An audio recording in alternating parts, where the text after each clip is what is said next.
Hello friends, welcome back to my channel Shivari traders. இன்னைக்கு பார்த்தீங்கன்னா market gap up ஆகி open ஆயிருந்தது. ஆம், அதுக்கப்புறமேட்டு பார்த்தீங்கன்னா டோட்டலாக மார்க்கெட் வந்துட்டு ஒரு ரேஞ்ச் பவுண்ட்லேயே இருந்தது. அந்த ரேஞ்ச் வந்து என்ன சைஸ்ன்னு பார்த்தீங்கன்னா ஒரு 900 பாயிண்ட்ஸ் இருக்கும். 48,700லேருந்து 49,700லேருந்து 48,800 வரைக்கும் இருந்தது. பட் நீங்கள் வந்துட்டு ஒலட்டைலாக இருந்தது கேப்சர் பண்ணுறதுக்கு. ஏன்னா ஒரு கேண்டில் மேலே போனால் 2 கேண்டில் ரிவர்ஸ் ஆயிருந்தது. ஸோ இந்த பையிங் ஸ்டேஜ் கேப்சர் பண்ணிக்கலாம், இல்லை இந்த செல்லிங் ஸ்டேஜ் கேப்சர் பண்ணிக்கலாம். ஸோ 2 டைப் ஆஃப் ஆப்பர்ச்சுனிட்டி மார்க்கெட்டில் இருந்தது.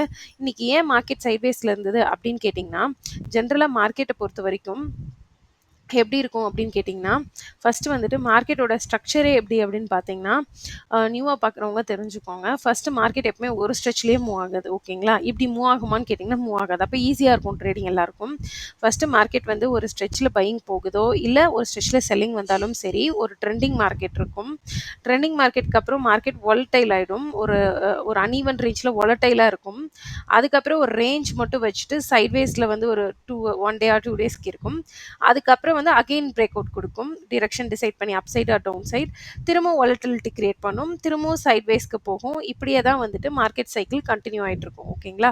ஏன்னா இப்படி போகிறதுனால தான் மார்க்கெட்டில் லாசஸ் வருது. நியூவாக இருக்கவங்களுக்கும் சரி, எக்ஸ்பீரியன்ஸ் ட்ரேடாக இருந்தாலும் சம்டைம்ஸ் கண்ட்ரோல் பண்ணலாம். ஒரே ஸ்ட்ரெச்சில் போச்சுன்னா யார் வேணால் ப்ராஃபிட்டபிள் பண்ணிடலாம் இல்லையா? 49,000 51,000 தான் போகுங்கிறது எல்லாருக்கும் தெரியும். ஸோ இந்த வாலட்டிலிட்டி மார்க்கெட் வரும்போது ஸ்டாப் லாஸஸ் ஹிட் ஆகும். சில பேர் மல்டிபிள் ட்ரேட்ஸ் எடுப்பாங்க. சைட்வேஸ் மார்க்கெட் இருக்கும்போது ப்ரீமியம் டிகே ஆகும் அகெயின்ஸ்டா. ஸோ இதெல்லாம் தான் ப்ராப்ளம்ஸாக இருக்கும். ஓகேங்களா?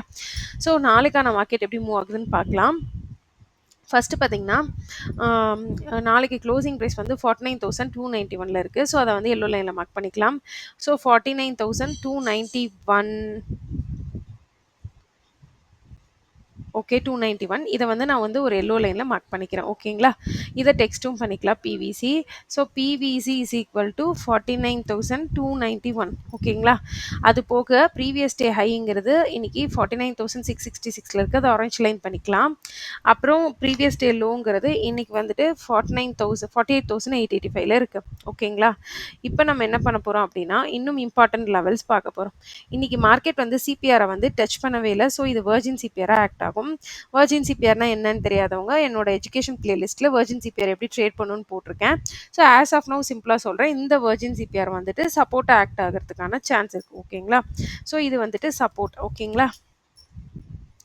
நெக்ஸ்ட் அப்சைடில் பார்த்தீங்க அப்படின்னா, அகெயின் வந்துட்டு அப்சைடில் வந்துட்டு ஒரு வெர்ஜின் சிபிஆர் ப்ளஸ் ஒரு கேப் ஆர்டர் இருக்குது ரவுண்ட் லெவலாக.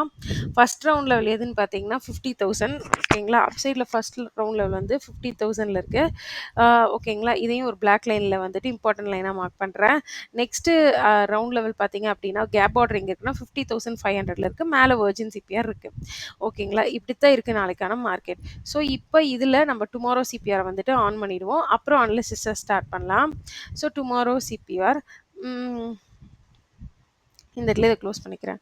இன்னொன்று என்ன இம்பார்ட்டண்டாக இந்த இடத்துல என்ன சொல்ல வரேன் அப்படின்னு பார்த்தீங்கன்னா, மார்க்கெட் ஆல்ரெடி ஒரு ரேஞ்சுக்குள்ளே இருக்குது. என்ன ரேஞ்சுன்னு பார்த்தீங்கன்னா, இந்த ஒன் செகண்ட், இது வந்து ஒரு ரேஞ்ச் மாதிரி மார்க்கெட்டில் ஆல்ரெடி ஃபாலோ ஆகிட்டுருக்கு. இதை வந்து வேறு கலர் ரேஞ்சை வந்து இண்டிகேட் பண்ணுறேன். ஒரு எல்லோ கலர் மாதிரி வச்சுக்கலாமா? சாரி, இந்த ரேஞ்சுக்குள்ளே வந்து மார்க்கெட் வந்துட்டு ஃபால் ஆயிருக்கு. அதாவது ஒரு 1000 பாயிண்ட்ஸ் ரேஞ்ச். இப்போ என்ன நடக்கலாம் அப்படின்னு என்கிட்ட கேட்டிங்கன்னா, இந்த ரேஞ்ச் இன்னும் ஒரு 1 டே ஆர் 2 டேஸ்க்கு கண்டினியூ ஆகலாம். அப்படி இல்லைனா இந்த ரேஞ்ச் நாளைக்கேவும் பிரேக் டவுன் ஆகலாம். Anything can happen. பட் நம்ம ரேஞ்ச் பிரேக் டவுன் ஆகலைன்னா அப் சைடில் 300 பாயிண்ட்ஸ், டவுன் சைடில் இந்த 300 பாயிண்ட்ஸ்க்கும் இந்த 300 பாயிண்ட்ஸ்க்கும் எய்ம் பண்ணும். சப்போஸ் டார்கெட் 1 இதை வச்சுக்கோங்க, down side or up side either சைடில் எது போனாலும் அதுக்கப்புறம் பிரேக் டவுன் ஆச்சு அப்படின்னா ட்ரெயில் பண்ணிக்கோங்க. எடுத்தோடனே பிரேக் டவுன் தான் நடக்கும்னு சொல்லிட்டு விர்ச்சுவலாக ஃபிக்ஸ் பண்ணிக்காதீங்க. நான் தெளிவாக மோடி ஒரு தாட்டிக்கு சொல்கிறேன், மார்க்கெட் ரேஞ்சில் இருக்குது. இந்த க்ரீன் பாக்ஸில் நான் மார்க் பண்ணியிருக்கேன் இல்லையா, 49,700லேருந்து 48,800 வரைக்கும். ஸோ இப்போது இந்த நடுவில் இருக்க சென்டர் க்ளோசிங்லேருந்து மேலே 300 to 400 பாயிண்ட்ஸ் இருக்குது, கீழே ஒரு 300-350 பாயிண்ட்ஸ் இருக்குது. ஸோ இங்கேருந்து பையிங் ப்ரைஸ் ஆக்ஷன் வந்தால் ஃப்ளாட்டாக ஓப்பன் ஆகி இதை டார்கெட்டாக வைங்கன்னு சொல்கிறேன். எதை மேலே அப்சைட் 49,700, டவுன் சைடில் நெகட்டிவ் ப்ரைஸ் ஆக்ஷன் வந்தால் 48,900 வந்து ஃபஸ்ட்டு டார்கெட்டாக வைங்கன்னு நான் சொல்கிறேன். அதை அதுக்கப்புறம் நீங்க ட்ரெயில் பண்ணிட்டீங்க அப்படின்னா, நாளைக்கு ரேஞ்ச் பிரேக் டவுன் ஆச்சுன்னா, உங்களுக்கு next targets open till last line of virgin CPR. But நாளைக்கு ரேஞ்ச் பிரேக் டவுன் ஆகல, இந்த இடம் பிரேக் டவுன் ஆகல அப்படிங்கிற பட்சத்தில, நீங்க ட்ரேட க்ளோஸ் பண்ணிக்கோங்கன்னு சொல்றேன். ஓகேங்களா? இல்ல இந்த இடத்துல ப்ராஃபிட் புக் பண்ணிட்டு ரேஞ்ச் பிரேக் டவுன் ஆனதுக்கப்புறம், நீங்க ரீடெஸ்ட் ட்ரேட் வருது இல்லைங்களா? அந்த இடத்துல கூட நீங்க ட்ரேட் வந்து சேஃபர் சைட்ல என்ட்ரி குடுத்துக்கலாம். சின்ன ஒரு ஸ்டாப் லாஸ் வச்சு. ஸோ இது வந்து ஃப்ளாட் ஓப்பனிங்க்கு நாளைக்கான மார்க்கெட்ல நான் சொல்றேன்.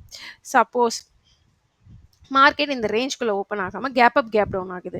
ஸோ கேப் அப் அப்படிங்கிறது வந்துட்டு வெரி பிக் கேப் அப் 50,500 அப்படியெல்லாம் ஆகுது அப்படின்ற பட்சத்தில 50,500ல கேப் அப் ஆச்சு அப்படின்னா, நெகட்டிவ் கேண்டில் வந்ததையுமே ஃபர்ஸ்ட் 5 மினிட்ஸ்ல சார்ட் பண்ணிருங்க. டார்கெட் வந்து க்ளோசிங் பிரைஸ், அதாவது ப்ரீவியஸ் டே ஹையா இருக்கணும். ஸோ கேப் அப் ஆச்சு அப்படின்னா நெகட்டிவ் பிரைஸ் ஆக்ஷன் பார்த்து செல் பண்ணிடுங்க. சப்போஸ் 50,000 அந்த மாதிரி ரேஞ்சில் கேப் அப் ஆச்சுன்னா வெயிட் பண்ணுங்க. பையிங் பிரைஸ் ஆக்ஷன் மேலே போதா 5,500 வரைக்கும், இல்லைங்க புல் பேக் கொடுத்துட்டு இங்கே பையிங் போகுதா அப்படின்றத நீங்கள் வெயிட் பண்ணி தான் பார்க்கணும்.